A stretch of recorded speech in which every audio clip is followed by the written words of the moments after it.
Gumugulong pa ang investigasyon kaugnay sa tumaob na FB Darin. Pero pag-uusap ng ilang senador sa may-ari ng nakabanggang barko. Tulungan naman ang mga naulila at biktima.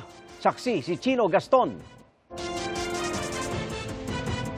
Tumaob ang Filipino fishing boat na FB Darin noong October 2 matapos mabangga ng oil tanker na MT Pacific Ana sa bandang 85 nautical miles mula sa Bajo de Masinloc o Scarborough Shoal.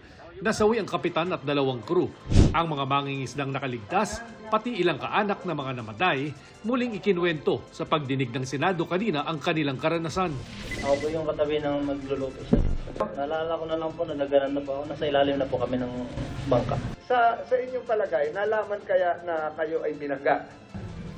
Tingin ko po hindi po sa late namin. Tingin ng Coast Guard, kahit madilim noon, dapat nakita pa rin ng Pacific Ana ang nakatigil na fishing boat. Supposedly, they have lookouts and they use binoculars para they can spot as they go along their voyage. Hindi nakadalo sa pagdinig ang may-ari ng barko na Compass Shipping 38 Corporation at ang management company nitong Sinocor Maritime Corporation Limited. Pero ang manning company ng barko, nagpadala ng kinatawan.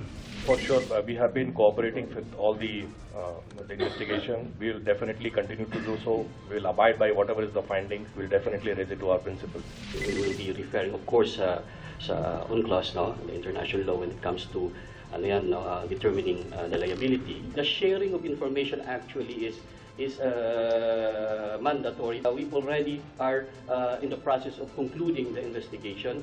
Habang gumugulong pa ang investigasyon, nakiusap ang ilang senador sa may-ari ng barko at sa pinagmulan nitong bansang Marshall Islands na bigyan na agad ng tulong ang mga naulila at biktima ng insidente.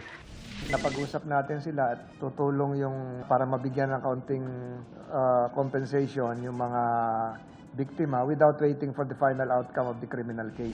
Huwag na natin i-dribble o patagalin pa masyado. So that's our appeal to our friend, neighbor, and ally, the Republic of the Marshall Islands. Should the victims be entitled to a certain amount, international law does not prevent paying the entire amount. International law does not prevent paying an initial amount.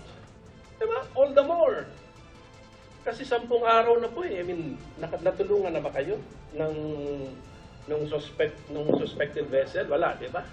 Para sa GMA Integrated News, Chino Gaston ang inyong saksi. Mga kaibigan, samahan nyo kaming saksiyan ng mga balita. Mag-subscribe sa GMA Integrated News sa YouTube. Para sa mga kapuso abroad, samahan nyo kami sa GMA Pinoy TV at sa www.gmanews.tv.